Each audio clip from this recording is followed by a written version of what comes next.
Innal iman la yabla fi jawfi ahadikum. Iman itu benar-benar bisa menjadi usang, seperti usangnya pakaian. Bagaimana tatkala kita semangat beribadah, tahu-tahu kesibukan kita dengan dunia kita, dengan keluarga kita, dengan pekerjaan kita membuat kita jadi terlambat datang ke masjid, membuat kita jadi tidak membaca Al-Quranul Azim, membuat kita jadi zikir pagi dan petang tanpa memaknai lagi, membuat air mata kita kering, padahal dulu mudah bagi kita untuk meneteskan air mata. Fasalullaha an yujaddida imanakum. Kata Nabi alaihi salatu wassalam, mintalah kalian kepada Allah agar Allah memperbaharui keimanan kalian. Orang itu kalau punya baju baru seneng, punya mobil baru, Masya Allah, sandalnya baru, ada satu hal yang membuat dia gembira. Tapi pernahkah kita memohon kepada Allah agar Allah memperbaharui keimanan kita? Kita minta yang baru dalam keimanan ini, jemaah. Maka hari ini kita duduk di kajian ba'da zuhur. Sering kajian ba'da zuhur di Samsul Huda ini. Kayaknya baru juga kajian. Ya, mudah-mudahan yang baru ini membuat kita lebih semangat untuk mendekatkan diri kepada Allah Azza wa Jalla. Terus terang, anak turun dari mobil tadi, Masya Allah jemaah, di Tawangmangu itu turun dari mobil adem. Ini turun dari mobil, Allahu Akbar. Ya, mungkin itu ujian keimanan juga bagi kita. Ahibati billah, apa sih yang kita tunggu? Yang muda nunggu tua, yang sehat nunggu sakit, yang kaya nunggu miskin, yang miskin nunggu kaya. Tapi ada yang nggak kaya-kaya, ditunggu bertahun-tahun. Tapi itulah kehidupan manusia. Banyak orang yang terlambat pada saat seharusnya dia berbuat, ternyata dia telat. Allah Azza wa Jalla di surat Al-An'am ayat 165. Ini akhir surat Al-An'am. Apa artinya Al-An'am? Antum?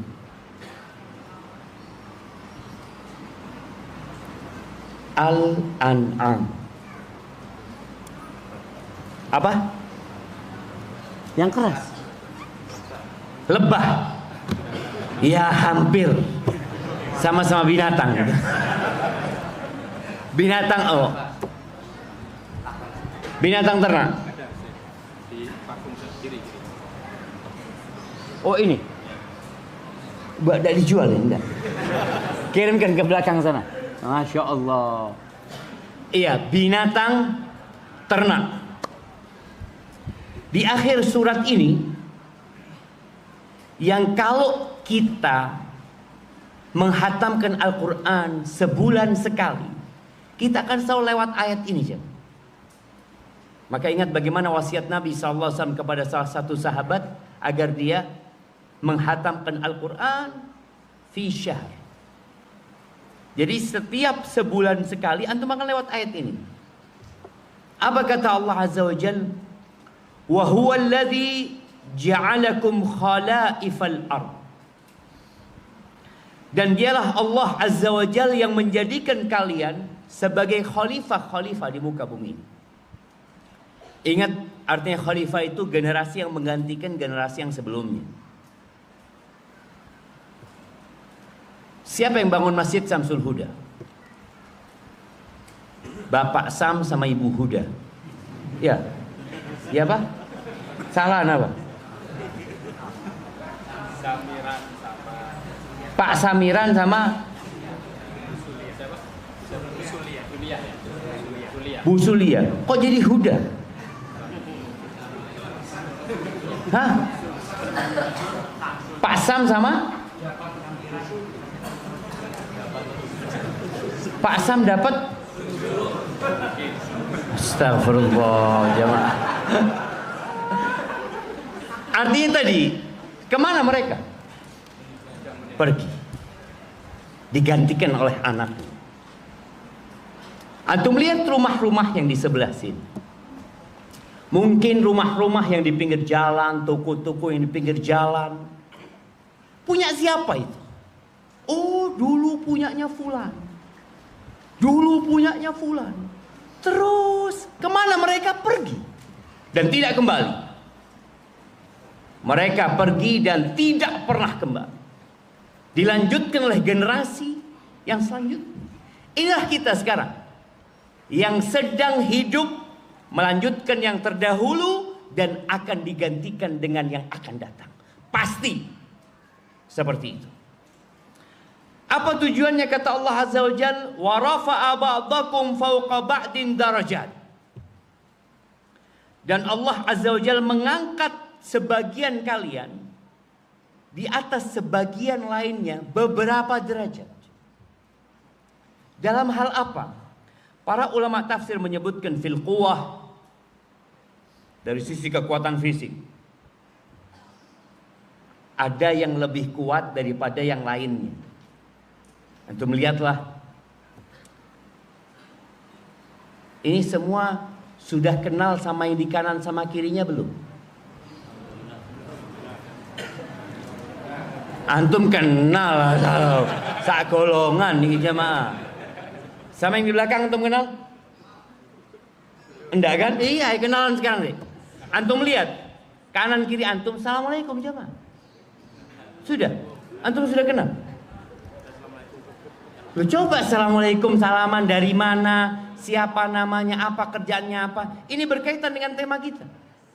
Coba kenal dulu, ana minum. Soalnya mama juga di atas.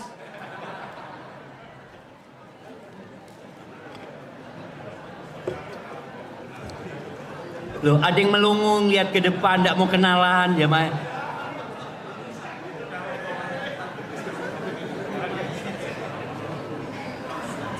Antum lihat yang sebelah kanan antum ada yang lebih gagah. Lihat sebelah kiri, kok kurus ya? Seperti itu yang kita lihat ya.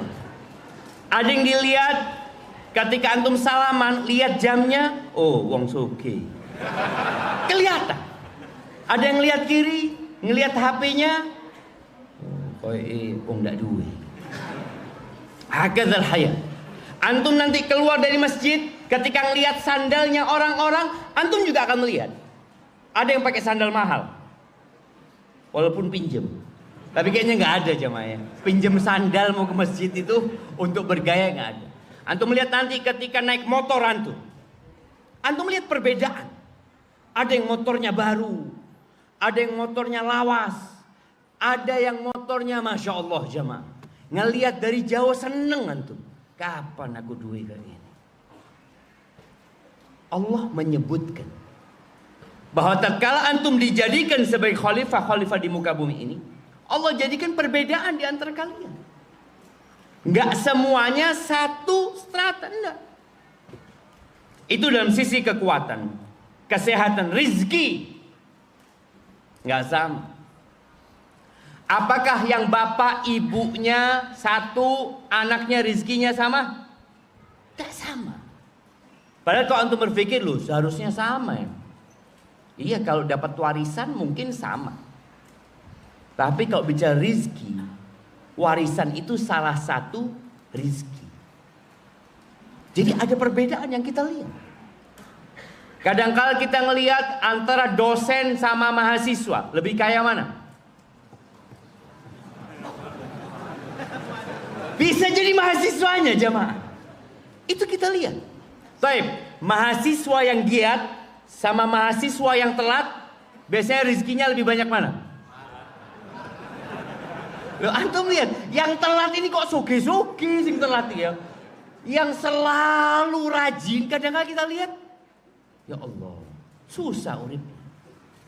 Baik, profesor ekonomi sama mahasiswa yang tidak lulus, Apakah rizkinya selalu lebih banyak profesor?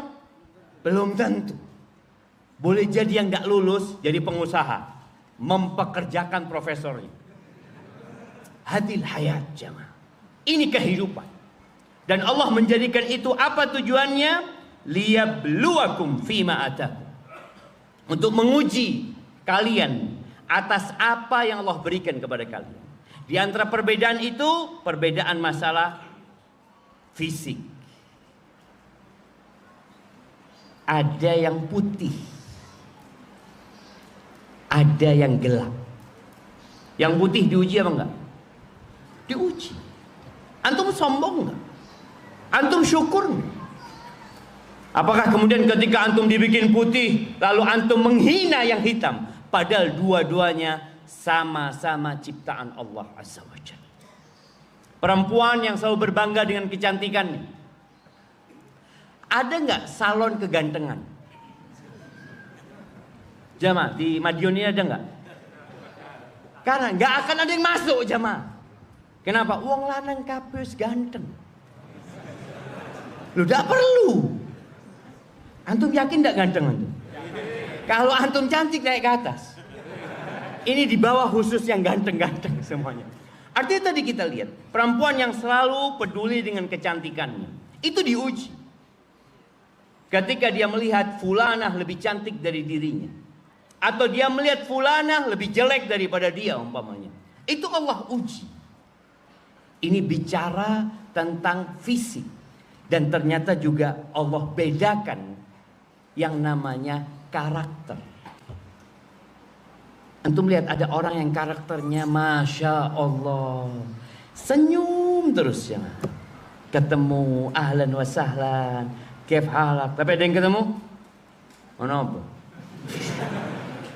Jadi ya Allah gak enak ketemu itu jamaah. Antum lihat pedagang. Kenapa sekarang banyak toko itu? Gak tahu ya kalau di sini ya. Tapi biasanya di Jember itu apotek.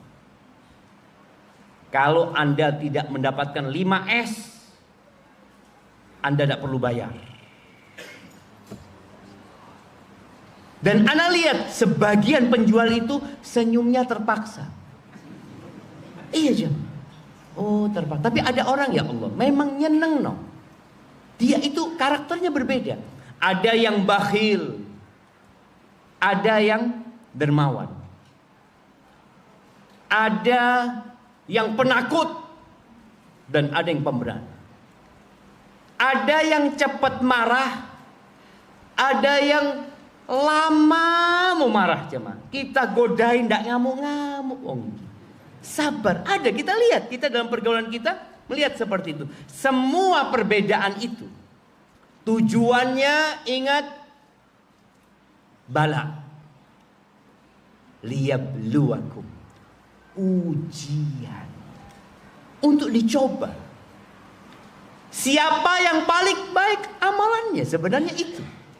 Karena di dunia ini, berulang kali yang saya sampaikan di beberapa kajian, di dunia ini orang itu mendapatkan perbedaan tadi, dilebihkan sama Allah, diistimewakan sama Allah, baik dalam fisik, dalam harta, dalam kesehatan, dalam karakter. Itu bukan karena amalannya. Bukan. Jangan berpikir orang ganteng itu berarti soleh. Kalau orang jelek, oh akeh duson itu. Nggak bisa. Antum lihat orang ini kaya raya, Masya Allah, berarti ini orang bertakwa kepada Allah. Lah. Antum lihat orang miskin ini, kayaknya punya dosa tersembunyi dia. Nggak. Di dunia ini semua pemberian Allah, semua keistimewaan yang diberikan itu tujuannya adalah sebagai ujian. Yang dikasih harta lebih diuji, engkau bersyukur apa enggak? Engkau gunakan buat apa harta yang Allah berikan kepadamu? Yang dikasih harta sedikit juga diuji sama Allah, engkau bersabar enggak? Apakah kemudian dengan kemiskinanmu engkau mencuri? Dengan kesusahanmu engkau merampok? Dengan kesulitan hidupmu engkau melakukan riba? Ujian siapa? Semua tujuannya ujian. Tinggal siapa yang sukses dalam ujian itu. Allah Azza wa Jalla mengatakan di akhir surat ini, Inna rabbaka sari'ul iqab wa innahu laghafurur rahim. Sesungguhnya Tuhan kalian, Tuhanmu itu adalah cepat pemberian hukuman. Jadi Allah kalau mau ngasih hukuman jamaah, cepat.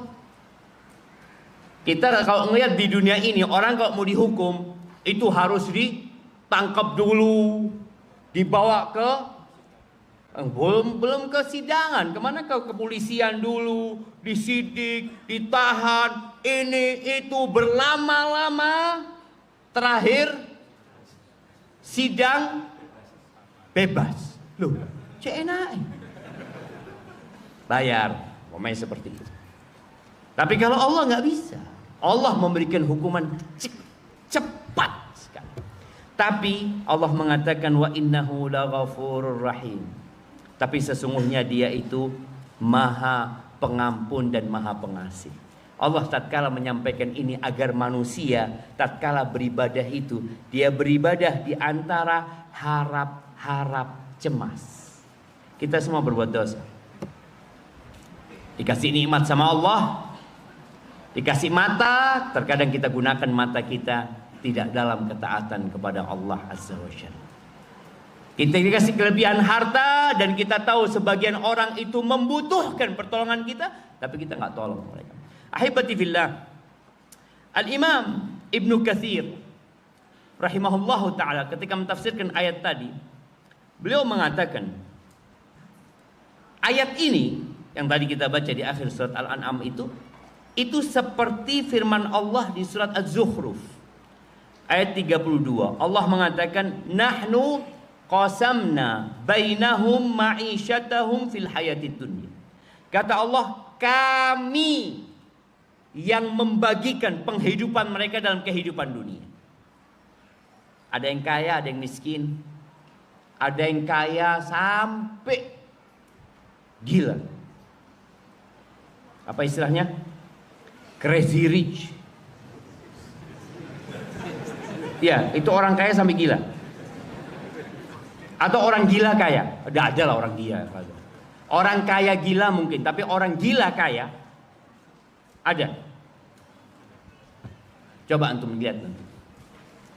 Kita lihat tadi Allah membagikan yang ini kaya, yang ini kaya sekali jamaah sampai bingung. Duitnya mau ditarik di mana bingung. Makanya kenapa antum lihat banyak perusahaan-perusahaan membuat barang-barang yang limit edition. Jam harganya 5 miliar. Ada yang beli enggak? Ada. Karena tadi orang ini bingung. Dia mau dibuat apa duit? Dia beli jam 5 miliar. Padahal bahan dasar bikin jam itu berapa sih? Paling anggap 50 juta. Atau anggap 100 juta. Tapi dia beli 5M. Untuk apa? Pas. Untuk bergaya. Siapa yang membagi itu? Allah. Dan Allah tidak ditanya kenapa Allah melakukan itu. Kenapa? Karena semuanya milik Allah Azza wa Jalla. Tapi pasti ada hikmahnya. Lalu kata Allah, wa rafa'na ba'dakum fawqa ba'din darajat. Kami jadikan sebagian kalian di atas sebagian lainnya, beberapa derajat. Antum lihat ada yang manajer, ada yang general manager, ada yang supervisor, kemudian ada yang anak buah terus sampai bawah. Jadi ada yang jaraknya dari bawah ke atas ini jauh sekali jemaah. Apa tujuannya? Liyattakhidha ba'dukum ba'dan sukhriya. Ya, untuk saling memberikan manfaat sebenarnya. Artinya orang kaya itu nggak bakalan kaya kalau nggak ada orang miskin. Bagaimana kalau orang miskin, orang yang menanam padi mau jual ke orang kaya? Apa yang terjadi sama orang kaya? Dia harus bercocok tanam. Dia harus bertani. Nggak ada gunanya kekayaan dia. Tapi Allah udah atur jemaah. Allah sudah atur. Jadi memang supaya kehidupan ini berjalan, Allah bagi-bagi. Ada yang menjadi pemilik toko, ada yang pengelola toko, ada yang pelayan toko, ada yang tukang bersihnya toko. Jadi diatur sama Allah SWT. Ya Allah ya, kadangkala anak naik motor ya, ngelihat manusia di kanan kiri itu ya, ini jual nasi goreng, ini jual nasi goreng, sana nasi goreng. Oh, no sing tuku ya. Semuanya nasi goreng kadang dia. Ada yang beli. Kalau sekarang mungkin ada makanan anak-anak apa? Cilo, cimol, sempol. Apa lagi? Hah? Cireng. Oh, itu pokoknya lihat. Ya Allah. Oh, no sing tuku ya. Padahal Anda nggak mau, tapi ternyata tadi lah Allah sudah bikin semuanya bisa hidup. Kemudian di surat Al-Isra, seperti di surat Al-Isra ayat 21, Allah mengatakan, "Undur kaifa faddalna ba'dahum 'ala ba'd." Lihat bagaimana kata Allah, kami lebihkan sebagian mereka di atas sebagian lainnya. Walal akhiratu akbaru darajatin wa akbaru tafdila. Tapi di akhirat itu lebih besar lagi derajat-derajatnya dan lebih besar lagi kemuliaan yang Allah berikan. Ahibati billah, bicara orang yang dikasih kelebihan harta. Ketika Allah mensifati penghuni surga itu, antum nanti baca ya di surat Ali Imran 132, 133, 134. Bagaimana Allah mensifatin ternyata penghuni surga itu adalah orang yang rajin sedekah. Allah mengatakan uiddat lil muttaqin. Surga itu disediakan buat orang-orang yang bertakwa. Jamaah, antum lapar apa kenyang? Lapar ngantuk, kenyang ngantuk. Tak lihat yus mulai lemes orang-orang. Atau karena hawanya anget gini jemaah. Allah sebutkan surga itu disediakan buat siapa? Al-Muttaqin. Antum lihat ada masjid namanya Masjid Al-Muttaqin kan. Buat orang-orang yang bertakwa. Alladzina yunfiquna fis sarra wad dharra. Allah mensifatin tentang orang bertakwa ini. Pertama sifat yang disebutkan, mereka adalah orang-orang yang suka berinfak, yang selalu berinfak fis sarra wad dharra, dalam kondisi lapang, dalam kondisi sempit, dalam kondisi suka, dalam kondisi duka. Artinya dia selalu berinfak. Sebagian kita itu ada yang berinfak waktu miskin, rajin infak. Kenapa? Iya Ustaz, salah satu bentuk mencari rizki. Dia sedekah 2000, ya antum lihat naik motor di pinggir jalan, umpamanya ada orang minta-minta buat bangun masjid atau apa, dia kasih, terus dia kasih. Ketika miskin dia rajin berinfak supaya kaya. Ketika kaya belum tentu berinfak. Dan berinfak di waktu miskin itu enak. Apa enaknya? Ingat perhitungan pada hari kiamat persentase ya. Persentase. Jadi ketika antum miskin, antum punya uang 10.000. Sekarang umpamanya anak cuma punya uang 10.000. Antum bisa sedekah 5.000. Bisa. Berapa persen dari harta antum? 50%. Baik, ketika antum lebih kaya lagi, datang ke Masjid Samsul Huda, bawa duit berapa? 1 juta. Alhamdulillah. Bisa antum sedekah 500. Tetap 5.000 ya. Duitnya 1 juta, sedekahnya tetap 5.000.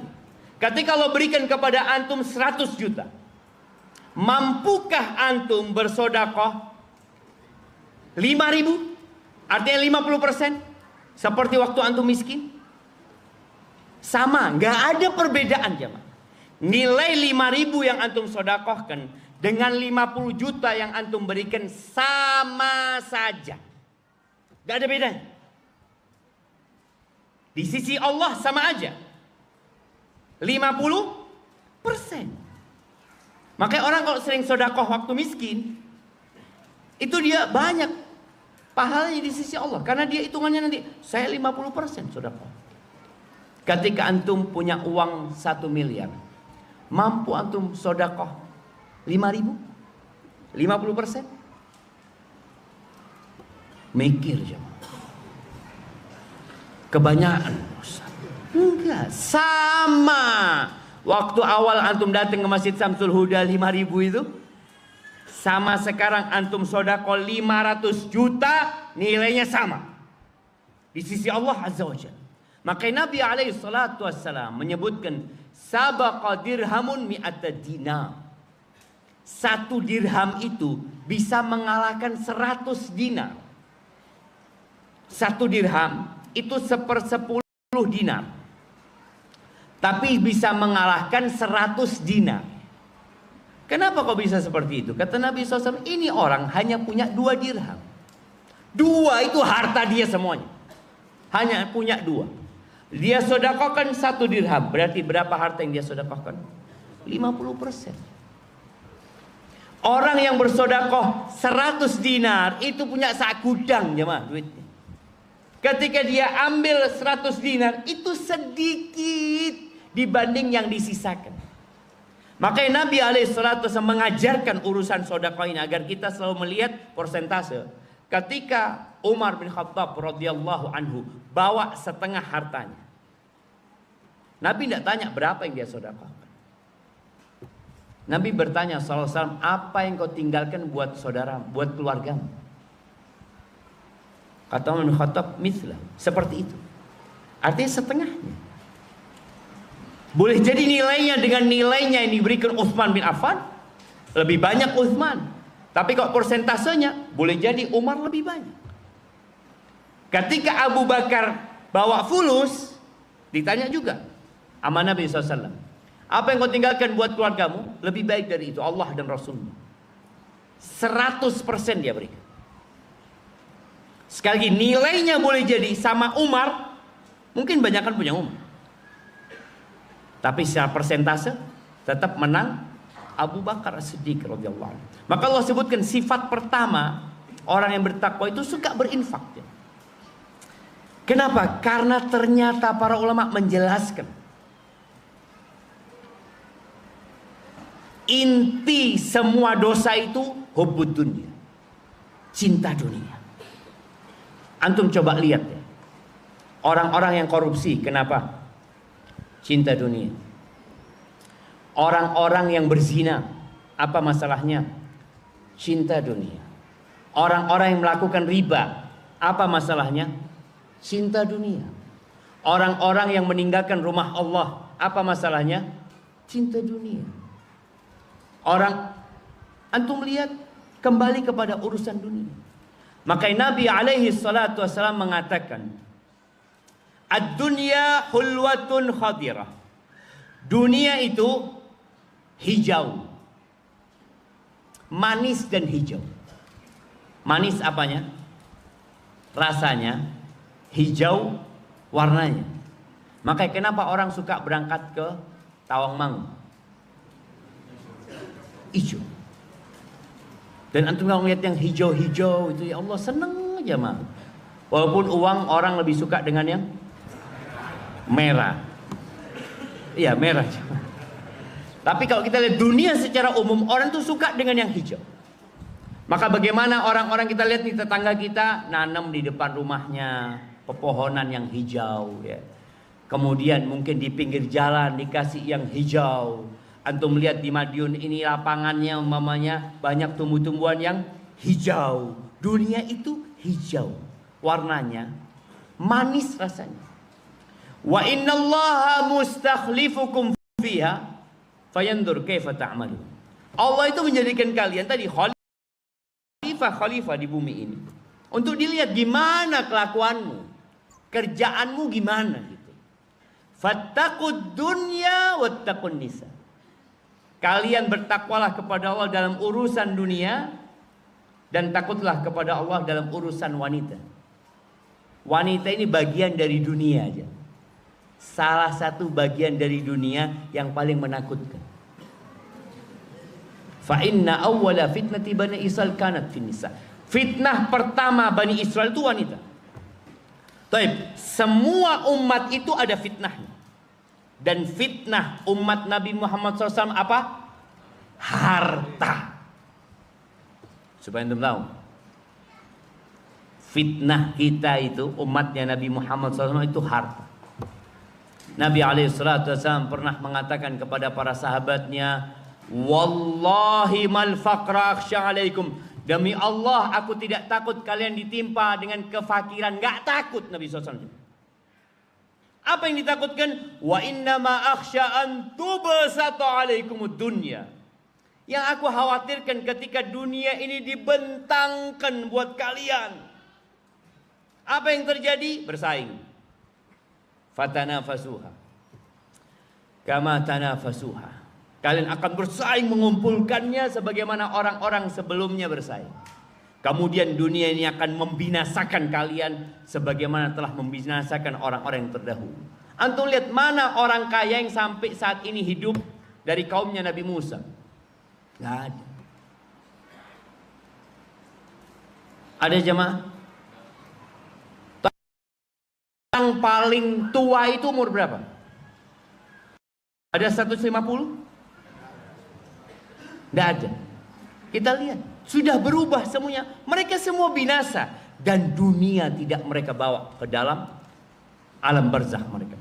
Ahibati billah, maka sebelum terlambat, segera antum berinfak. Khususnya mama.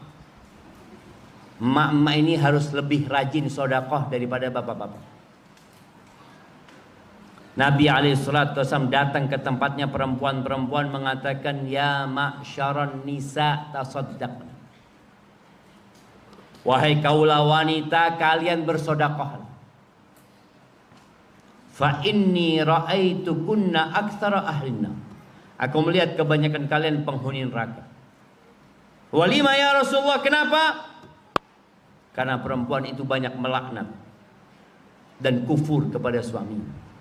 Dia punya karakter yang perlu diperbaiki. Sedekah ini memperbaiki. Kalau dia rajin sedekah, artinya sesuatu yang dia cintai. Siapa yang nggak suka sama harta? Siapa jemaah?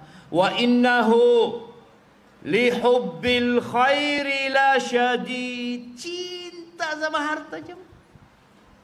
Orang itu seperti cinta sama harta. Itu sebuah apa ya? Sesuatu yang lumrah. Tapi tatkala sesuatu yang dia cintai dia keluarkan, di sini dia sedang melatih diri. Dan jangan nunggu nanti. Makanya ketika antum disuruh sedekah, jangan nunggu nanti malam sedekah. Jangan nunggu besok. Makanya ketika Nabi SAW sama Bilal itu bawa surban. Itu perempuan langsung melepas antingnya dilemparkan kepada Bilal. Melepas gelangnya dilemparkan ke Bilal. Kalau nunggu nanti imannya turun. Kan bisa jadi antum ketika di masjid semangat, Masya Allah, siap. Sampai rumah nggak jadi kayaknya. Kebanyakan. Makanya wanita-wanita itu langsung spontanitas melemparkan. Karena mereka tahu dengan fadilah sedekah itu. Dan di surat Al-Munafiqun, akhir surat Al-Munafiqun ya, ayat 10 ayat 11. Allah Azza wa Jalla mengatakan wa anfiqu. Kalian berinfaklah mimma razaqnakum ya Allah. Dari apa yang kami rizkikan kepada kalian. Artinya kalau antum punya duit bukan rizki dari Allah, jangan disedekahkan. Kalau antum merasa harta itu antum dapat karena kerja antum, gak usah sedekah. Kalau antum merasa dapat rezeki itu karena kerja keras antum, karena lobby antum gak usah sedekah. Kenapa? Karena perintah Allah, infakkan apa yang kami rezekikan kepada kalian. Supaya antum sadar ketika antum bersedekah itu dari Allah, bukan dari antum. Sehingga orang kalau tahu ini dari Allah, iya. Seringkali jamaah orang itu titip sama Anda, titip uang untuk disalurkan. Kemarin ada yang titip uang sama Anda 1 M, uang zakat. Ustaz, Ana tinggal ada sisa uang zakat Ustaz, 1 M Ustaz ya, titip Ustaz ya. Apakah mungkin kemudian eman Ana? Sayang ya, 1 miliar loh. Titipan orang, langsung besoknya ditransfer ke yayasan lain. Selesai. Tapi kenapa kalau antum yang kerja, antum merasa memiliki? Oh, ini punya anak Ustaz. Kata Allah, dari apa yang kami rizkikan kepada kalian. Maka itu yang perlu ditumbuhkan kepada kita, jangan ditumbuhkan di jiwa kita. Kalau ini titipan. Contoh di sini. Kalau ada orang di belakang antum mukul pundak antum, Mas, ini Mas, 2 juta tolong masukkan ke kotak amal. Apakah kemudian antum sayang? Ya Allah, 2 juta, 1 juta ini. Gak mungkin antum melakukan itu kan. Kenapa? Loh Ustaz, oh titipan Ustaz, masa anak mau ambil? Itulah yang perlu kita tumbuhkan di hati kita. Bahwasanya yang kita miliki titipan dari Allah Azza wa Jalla. Jadi tatkala antum mengeluarkan itu, ya ahadakumul maut, sebelum datang kepada kalian kematian. Fayaqul, ketika orang ini sekarat mau mati, apa kata dia? Laula akha,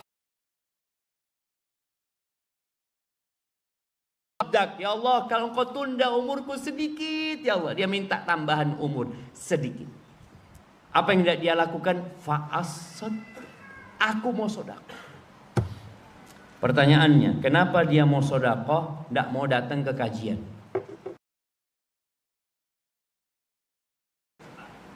Masya Allah. Kasihkan ke belakang. Karena sedekah itu ibadah yang paling cepat, paling mulia. Tidak ada. Ngomong. Ketika antum mau mati, ya, buat Masjid Samsul Huda. Berapa menit?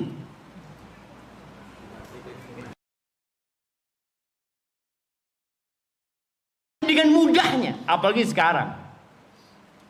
Antum tinggal buka handphone.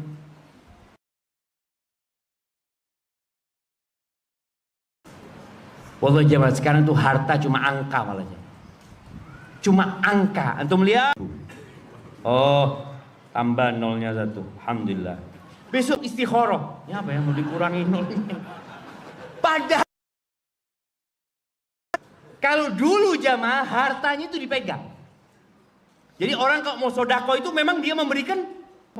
Maka Allah katakan sebelum datang kematian kepada kalian, sebelum ngomong, oh aku kepingin diundur umurku sedikit, dia ingin sedekah. Wa akun minas solihin, dan aku ingin jadi orang soleh. Sedekah. Orang ini sadar ternyata hasil kerja dia tinggal semuanya, kecuali yang dia sedekahkan.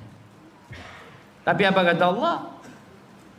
Wala yuakhirallahu nafsan idza jaa ajaluh. Akan mungkin menunda, itu nggak mungkin. Segala kita berbagi, berinfak dan Allah. Kalau bicara faedah dari orang yang bersedekah jamaah, takut dengan bala, dia pakai helm. Karena takut apa? Ya apa kalau tabrakan? Ada yang cerewet. Ding, ding. Oh, sapu itu digali. Iya. Dia takut sama bala. Itu. Apa yang menyebabkan dia mahal? Safety. Safety. Jadi ada airbagnya di mana? Di sini terus. Jadi benar-benar orang itu kalau naik itu, oh, tabrakan aman. Artinya di benak manusia itu ada kekhawatiran terkena bala, terkena petaka, dan dia tahu banyak kejadian yang nggak bisa dihindari. Kemudian membuat keamanan itu. Nabi SAW mengatakan, sana'i'ul ma'ruf, itu sedekah. bukan asuransi. Jadi kalau mau asuransi, asuransi sama siapa? Sama pemilik langit dan bumi ini. Dan banyak sekali kalau bicara hadis-hadis yang berkaitan dengan faedah dari sedekah. Makanya kadang-kala orang sedekah untuk tolak bala. Tapi tolong ketika antum bersedekah untuk tolak bala, niatnya tetap ikhlas dan cari akhirat. Karena ada orang yang bersedekah hanya untuk faedah dunia. Banyak faedah dunia, umpamanya berkah ya. Berkah ini sesuatu yang menakjubkan. Dia tidak. Ada orang yang gajinya 2 juta. Kalau secara realita ini sama, punya anak, ini belum punya anak. Yang 5 juta dapat 15 hari sudah ngutang. Yang 2 juta sampai akhir bulan masih bisa nabung 500. Kok bisa ya? Itu barokah. Yang 5 juta motor, pompa airnya mati. Kemudian ada saja yang membuat uang itu keluar manfaat sebenarnya buat diri dia. Tapi karena ada yang musibah. Tapi ada orang, alhamdulillah motornya sama tua, pompa airnya sama, tapi dijaga. Mana qasad sadaqatun min man. Sedekah itu nggak ngurangin harta. Percaya nggak antum? Percaya gimana Ustaz? Anak tadi berangkat bawa 1 juta, sekarang tinggal 200. Ustaz. Berkurang apa bertambah? Boleh jadi itu 200, tapi manfaatnya lebih daripada 1 juta. Itu barokah. Kemudian sedekah itu membuat orang lapang dadanya. Karena orang kalau cinta sama dunia sempit jamaah. Dia ketakut miskin, takut ini, takut terus. Ketika dia rajin sedekah, dia yakin sama Allah. Allah itu yang punya langit dan bumi ini. Dan Allah itu janji akan Allah kasih lebih, dilipat gandakan. Di mana sekarang kita melihat ada investasi yang antum kasih 1 juta, besoknya dapat 2 juta. Ada Ustaz? Ya, investasi bodong. Antum lihat, pokoknya investasi yang antum dapat berlipat-lipat ganda, beberapa bulan kemudian dia akan kabur, dia akan tutup. Tapi sama Allah, investasi sama Allah, antum kasih 1, Allah ganti berapa? 10, Allah ganti 700. Gimana kalau antum ngasih 1 juta ya Allah, oleh ini 700 juta ya. Tidak yakin. Masa? Makanya kata Nabi SAW, la yajtami'u imanun fi jawfil abdi. Nggak berkumpul tuh sifat pelit, syuhud, dan iman di hati seorang hamba. Ketika dia pelit, imannya berarti sedang lemah, Maka orang yang rajin sedekah hatinya akan lapang sekali. Kemudian sedekah itu membersihkan harta, sedekah akan mengobatin penyakit. Apa kata Nabi SAW? Dawu marbakum bisadaqah. Obatin orang yang sakit di antara kalian dengan sedekah. Bukan berangkat ke Malaysia, berangkat ke Eropa, mau berobat, iya boleh. Tapi ingat, biasanya orang kalau sakit itu jamaah, dia akan cari alternatif. Udah ke dokter ini loh. Kenapa engkau tidak kembali kepada Allah Azza wa Jalla? Nabi nyuruh kita sedekah. Abdullah bin Mubarak rahimahullah pernah ditanya oleh seorang laki-laki. Dia punya luka di lututnya, jemaah. Borok. Ini borok di lututnya. Yang sejak 7 tahun gak sembuh-sembuh. Dia menyebutkan, aku sudah berobat kemana-mana. dengan cara yang macam-macam tapi nggak sembuh-sembuh. Dokter sudah aku tanya, nggak ada gunanya. Apa kata Abdullah bin Mubarak? Idhab, engkau pergilah sana. Fahfir bi'ron, engkau galilah sumur di tempat yang butuh sama air. Engkau cari tempat yang butuh sama air. Fa ini arju, aku berharap ya, ketika Allah keluarkan air, Allah matikan darah yang ada di lutut. Berangkat orang ini semua. Dan subhanallah, dia gali sumur, keluar itu air, boroknya semua. Ini disebutkan dalam Sahih Targhib. Artinya memang sesuatu yang mungkin, karena yang menyembuhkan itu sebenarnya Allah, bukan dokter dan bukan obat. Kemudian ya, orang yang punya sifat hasad, iri, dengki, perbanyak saudara. Yang keras hatinya, yang sulit meneteskan air mata.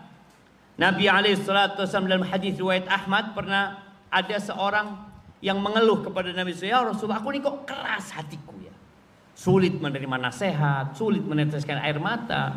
Apa kata Nabi SAW? Idza aradta talyina qalbik, kalau engkau ingin hatimu lembut, fa'at imil miskin, berbagilah makanan dengan orang miskin. Wamsah ala ra'sil yatim, dan usaplah kepala anak yatim. Itu kata Nabi SAW. Dan masih ada banyak doanya malaikat setiap pagi ya, buat orang-orang yang rajin sodakoh. Kemudian sodakoh itu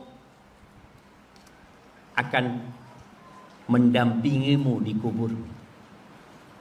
Ketika engkau meninggal dunia, engkau diantar sama anakmu, sama keluargamu.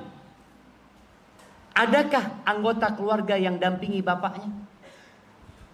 Dikubur bapaknya, dia nangis, berdoa, terus pulang. Kira-kira di rumah ngomongin apa anaknya?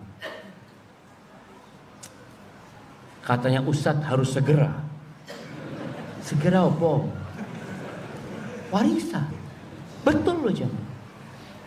Itu sudah bukan milik yang mati. Milik yang mati tinggal pelunasan utang sama penunaian wasiat. Tapi udah milik anggota keluarga. Yang dampingimu, yang engkau sodakohkan, itu yang dampingin kita. Kemudian orang yang rajin sodakoh di akhirat ini, Masya Allah, itu menunjukkan bahwa dia orang-orang yang jujur sama Allah.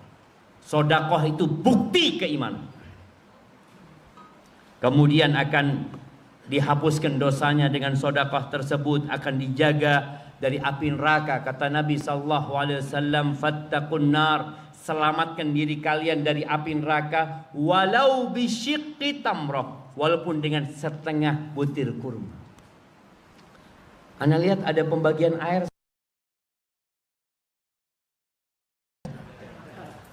Masya Allah. Kita itu sesuatu, dia mengatakan ini punyaku. Yang lihat tetangganya gak dapat tengah roti itu yang menyelamatkan antum dari api neraka. Tahu loh kita jemaah.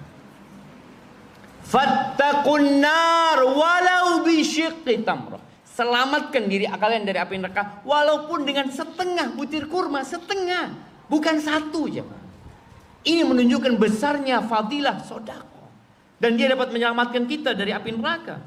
Dan kelak pada hari kiamat orang itu akan berada di bawah naungan sedekahnya sesuai dengan berapa persen yang antum sedekahkan dari harta antum. Yang terakhir, orang yang rajin sedekah akan dipanggil dari pintu sedekah. Ya fulan, fulan. Pintu surga itu berapa? 8. Mungkin gak semua orang bisa rajin sedekah. Ada orang yang memang gak punya dia anak rajin puasa sunnah Ustaz, insya Allah engkau dipanggil dari pintu Ar-Rayyan. Anak puasa sulit, sedekah gak punya, anak rajin sholat sunnah, dipanggil dari pintu sholat insya Allah. Hada, itulah yang dapat anda sampaikan pada kesempatan kali ini. Kurang lebihnya mohon maaf, yang benar dari Allah Azza wa Jal, yang salah dari diri ana pribadi. Allah dan Rasulnya terbebaskan dari kesalahan itu. Kalau ada pertanyaan yang nyampe, nah, bismillah.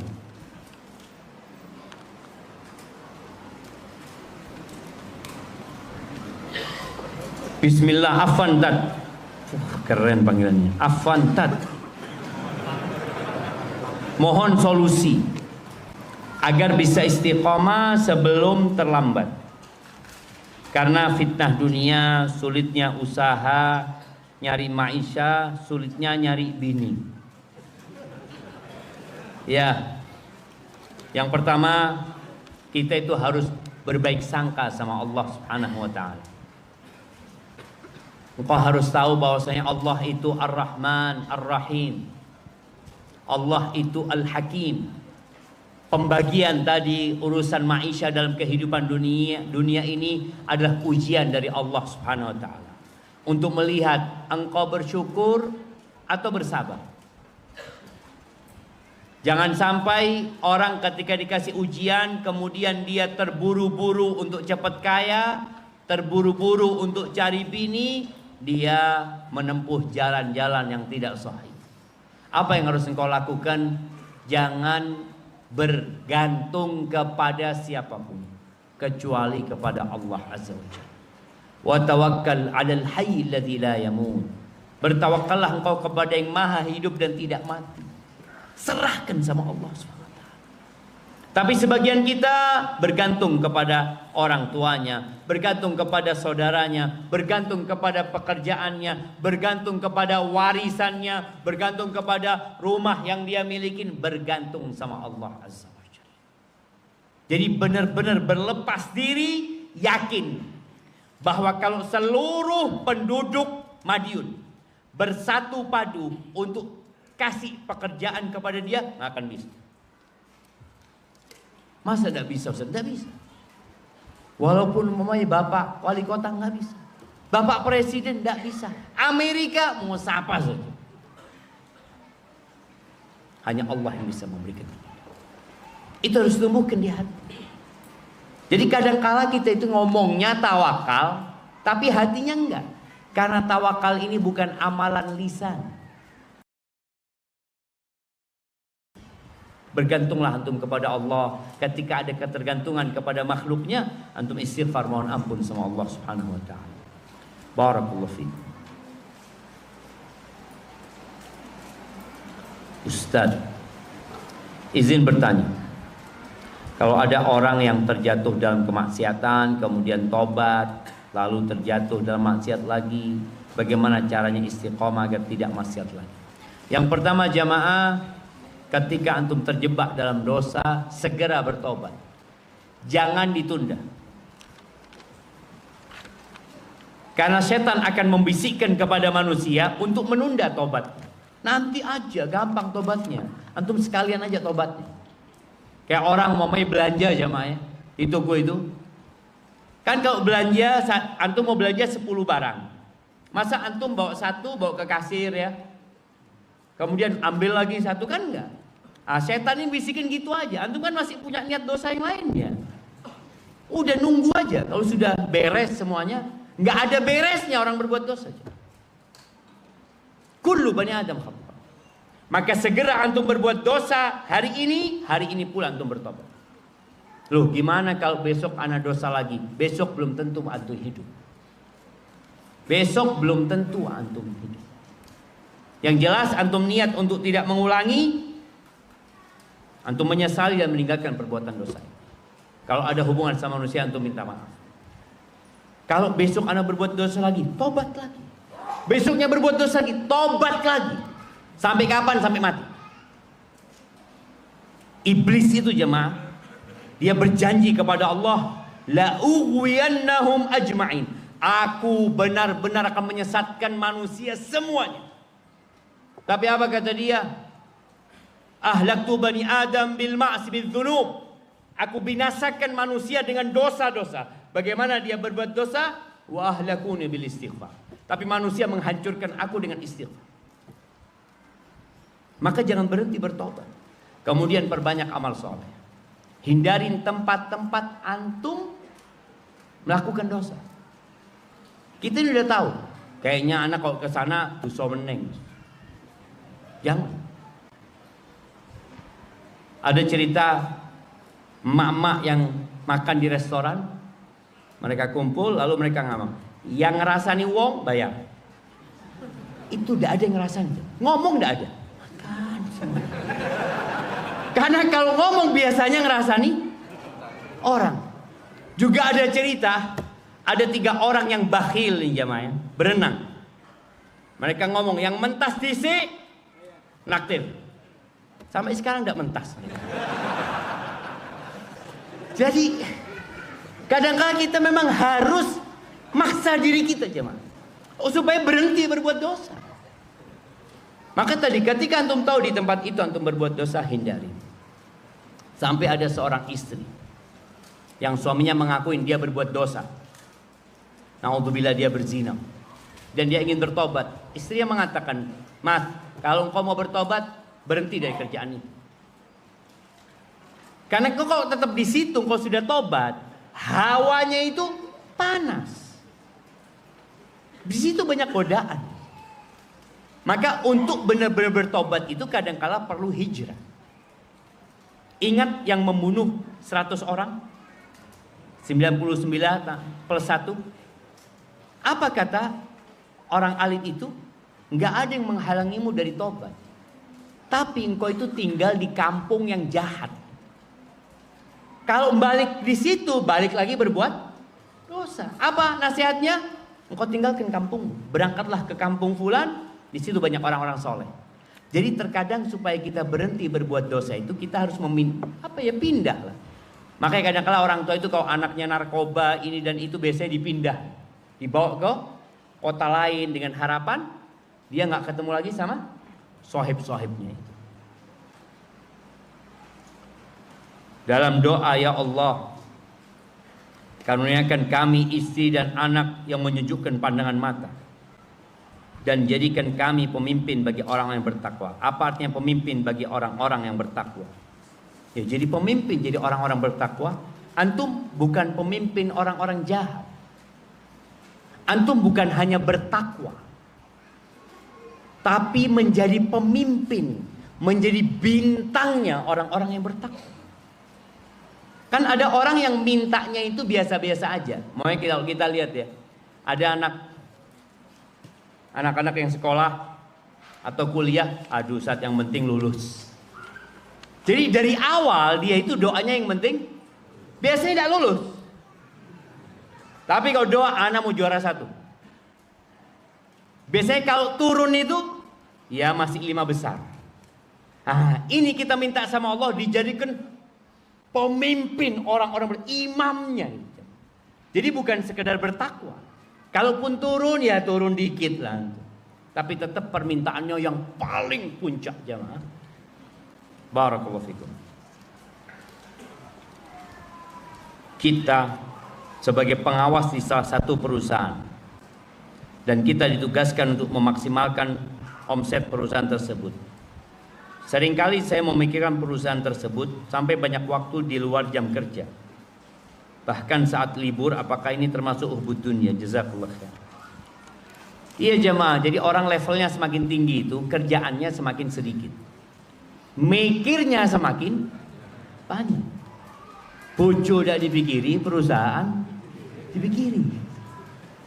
Maka tolong antum silahkan berpikir, tapi ketahuilah manusia itu harus belajar skala prioritas. Mana yang lebih prioritas buat dia? Memikirkan aset dia di akhirat, memikirkan omset dia di akhirat, memikirkan keluarga dan anak-anaknya, atau dia memikirkan perusahaan. Sebagian orang fokus ke perusahaan, lupa dengan kewajiban-kewajiban dia. Artinya kalau antum tidak sampai menelantarkan kewajiban antum, nggak ada masalah. Karena memang antum ditugaskan untuk memikir. Tapi kalau ternyata antum memikir sampai kajiannya nggak datang, istri dan anak terlantar, sampai anak-anak di rumah ngelihat bapaknya di pojokan, "Apa bapak?" Kata ibunya, "Bapak sedang mikir."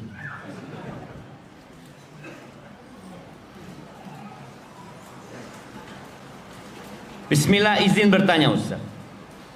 Mana izin dulu? Bismillah.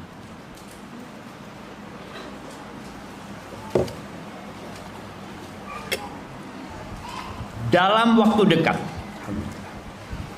sebagian dari jamaah di sini akan melaksanakan pipanisasi di Lumajang. Apakah sama pahalanya antara muhsinin yang sedekah dengan nominal yang cukup besar dengan relawan yang sedekah tenaga? Mohon motivasinya Ustaz. Syukran jazakallah khairan.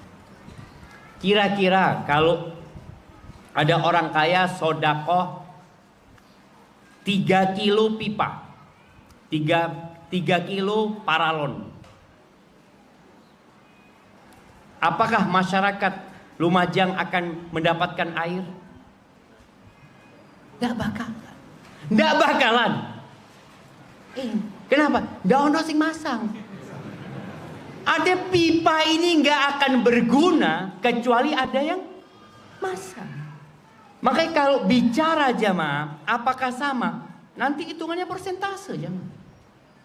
Itu yang tadi sodakoh.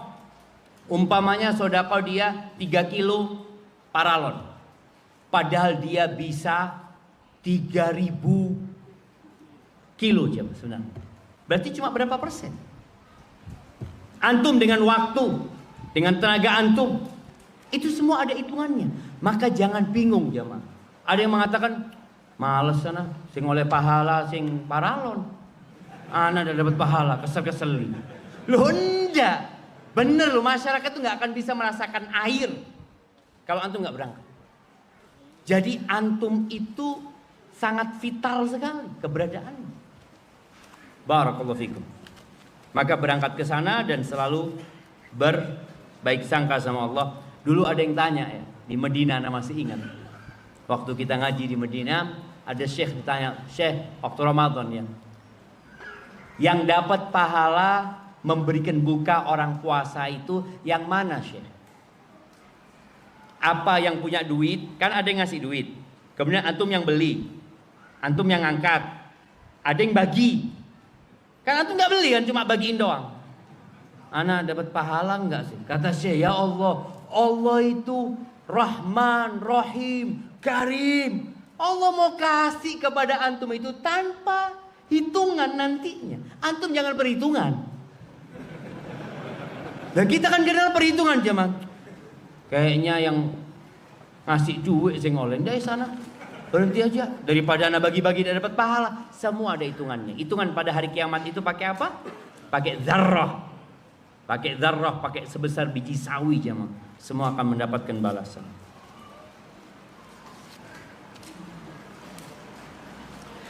Sedekah yang paling utama itu ditujukan kepada siapa beserta urutannya. Jazakallah khair. Masya Allah jemaah. Nah, jadi kalau bicara sedekah, Allah Azza wa Jalla menceritakan dalam Al-Quranul Azim, "Yas'alunaka madza yunfiqun." Mereka bertanya kepadamu apa dan kepada siapa mereka berinfak. Kata Allah, "Qul ma anfaqtum min khairin falil walidain wal aqrabin wal yatama wal masakin." Katakan kepada mereka, apa yang kalian infakkan dari harta itu, maka yang paling pantas mendapatkan siapa? Kedua orang tua. Kemudian kerabat-kerabat. Kemudian orang miskin dan anak-anak yatim.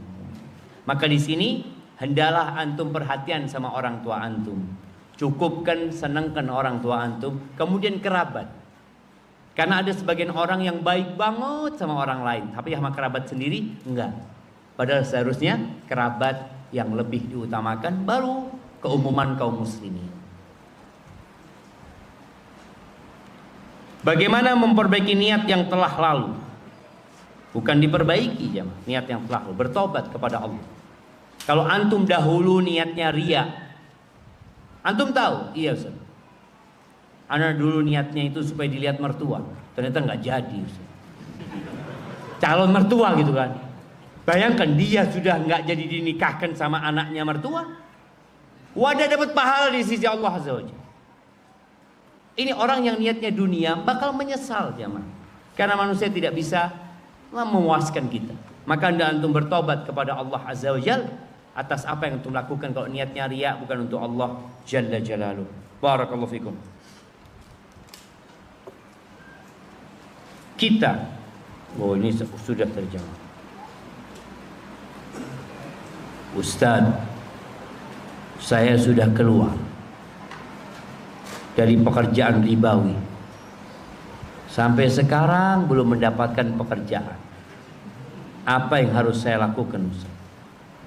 Insya Allah saat ini saya sudah istiqamah.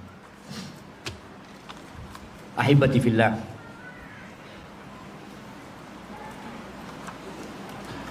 ketika para sahabat hijrah,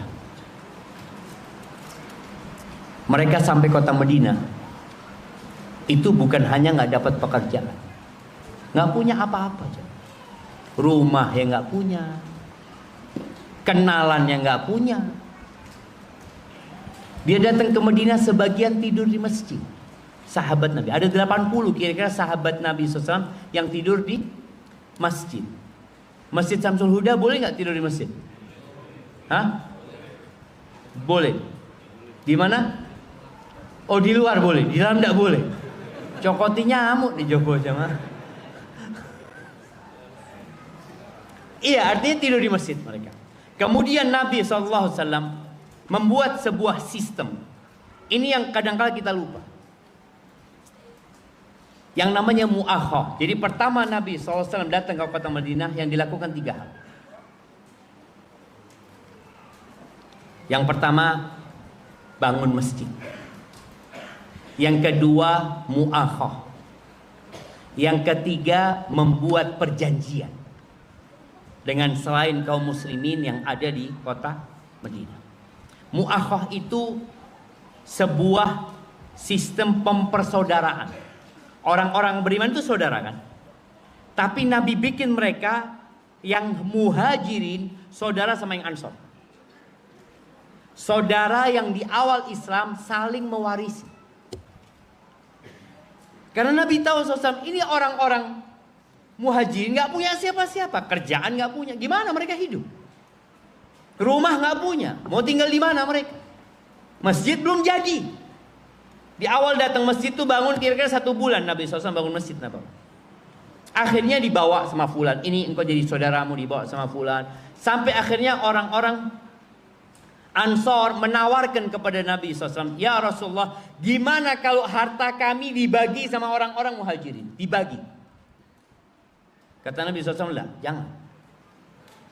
Artinya Nabi melihat maslahat.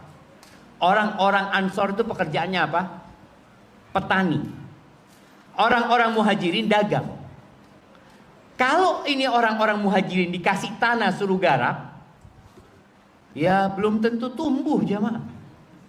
Maka kata Nabi SAW, enggak. Tetap itu milik kalian, bas ikutkan mereka dalam hasil. Jadi mereka membantu, mereka dapat hasilnya. Nah, kita nih kalau dapat teman-teman yang baru hijrah, bagaimana sekarang kita menggandeng dia? Memberikan kemudahan kepada dia. Di Jakarta, waktu itu anak usulkan kepada teman-teman di Jakarta untuk bikin sesuatu yang membantu teman-teman yang hijrah. Karena banyak teman-teman yang hijrah itu ditinggalkan sama keluarganya. Kalau dia kerja di sebuah perusahaan, mungkin dia besar di perusahaan tersebut, ketika dia berdagang gagal. Karena dia dulu besar disebabkan sistem.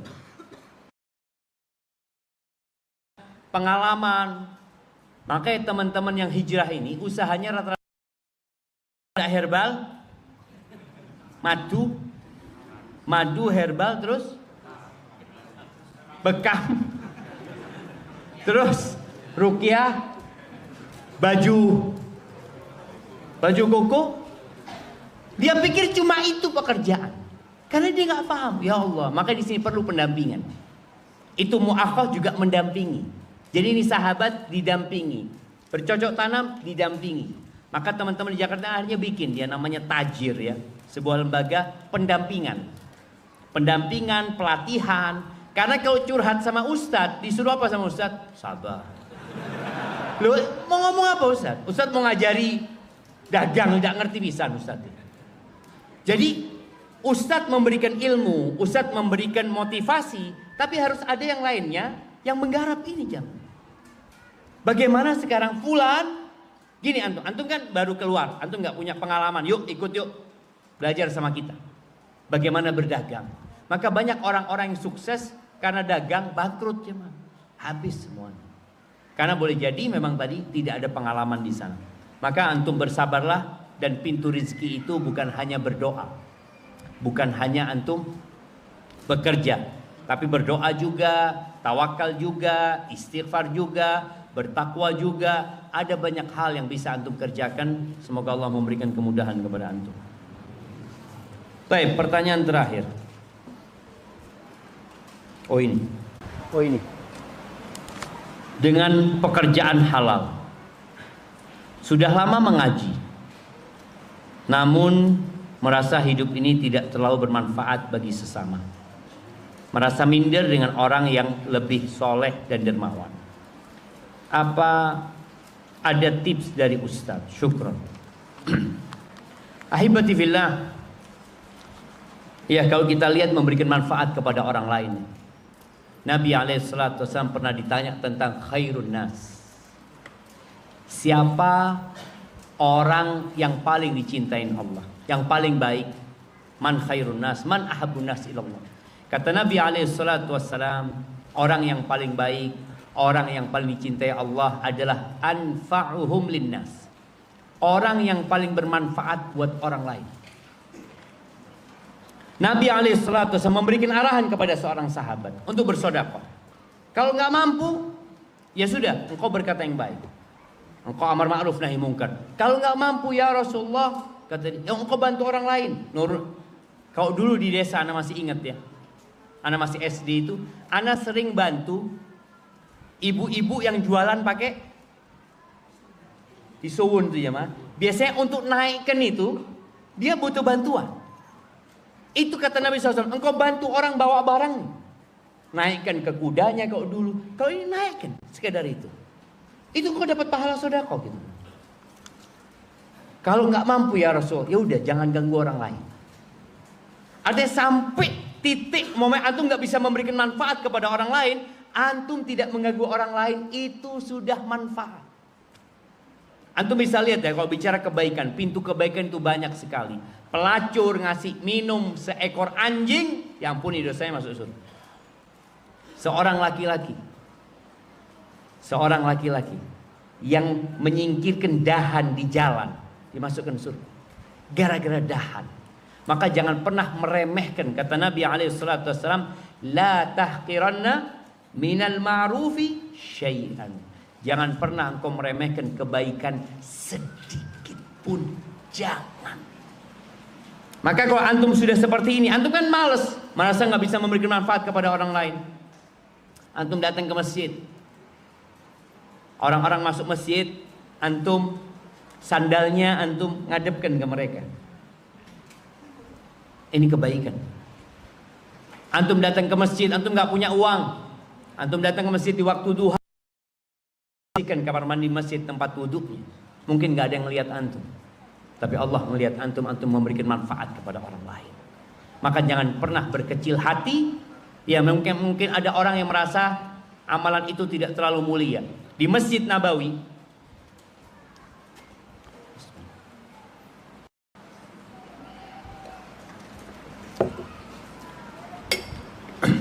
alhamdulillah, dulu ada seorang wanita yang kerjanya bersihkan masjid. Wanita hitam, disebutkan dalam beberapa riwayat. Dalam pandangan sahabat, ya pekerjaannya biasa aja. Meninggallah wanita ini di malam hari, radhiyallahu taala anha. Akhirnya para sahabat mengurusin jenazahnya, memandikan, mensolati, dikuburkan. Malam itu juga nggak ngomong sama Nabi SAW. Dapat berapa hari Nabi SAW kehilangan wanita itu.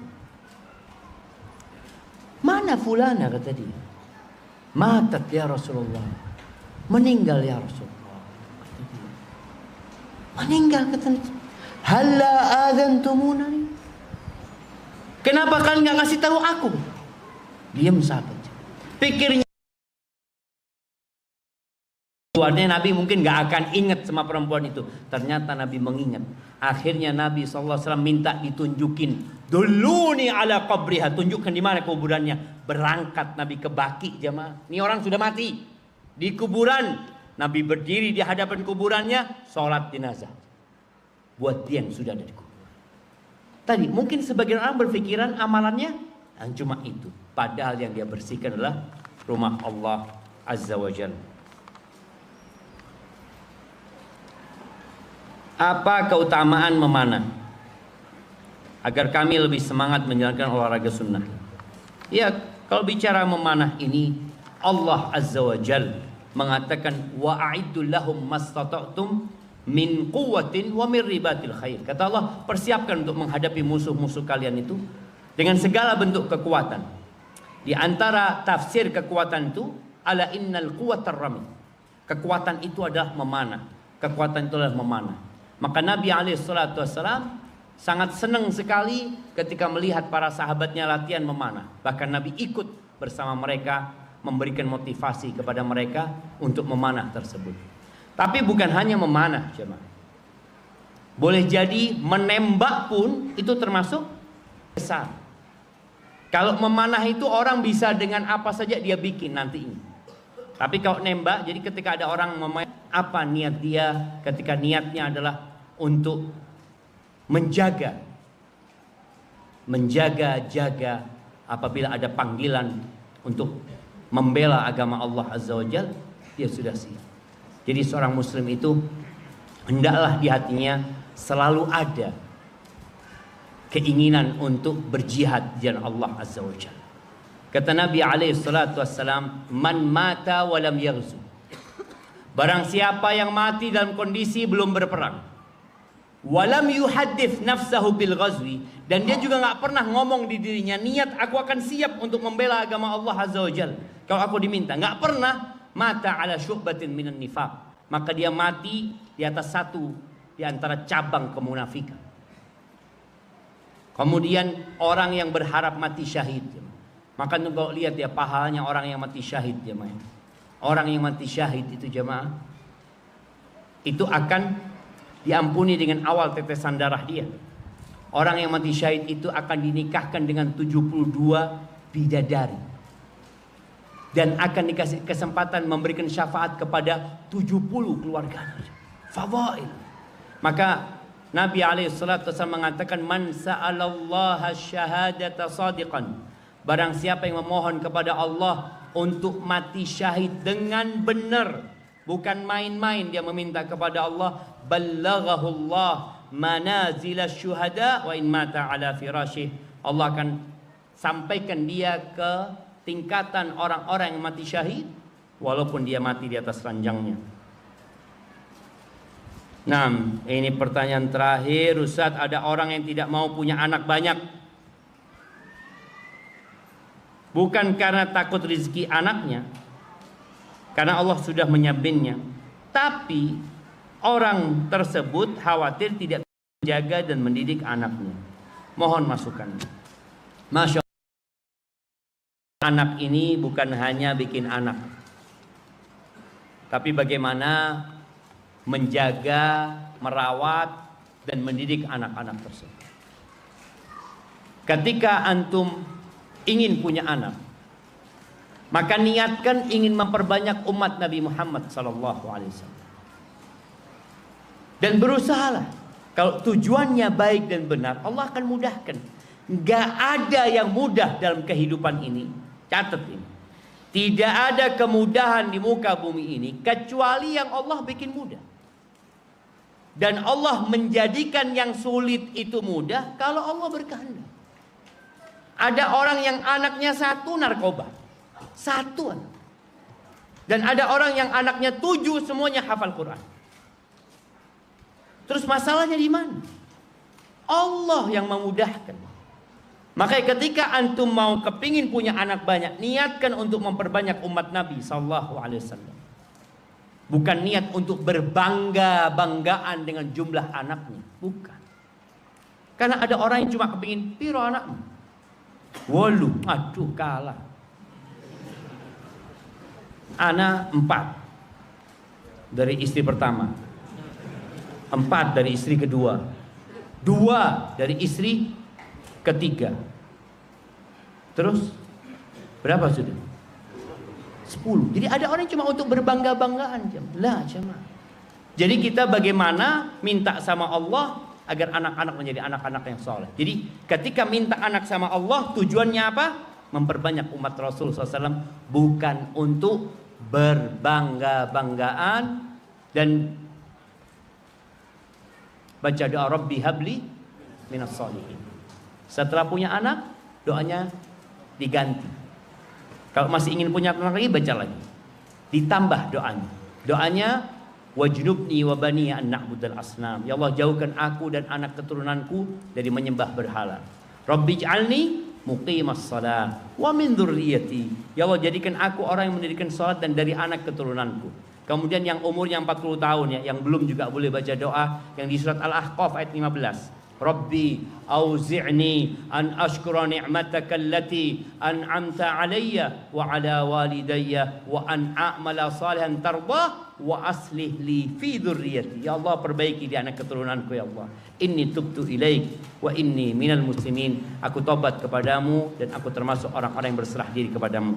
Haibati fillah, ana minta maaf karena kajiannya ba'da zuhur, panas-panas, tapi semoga bermanfaat buat kita semua di sini. Subhanakallahumma bihamdika asyhadu an la ilaha illa anta astaghfiruka wa atubu ilaik. Assalamualaikum warahmatullahi wabarakatuh.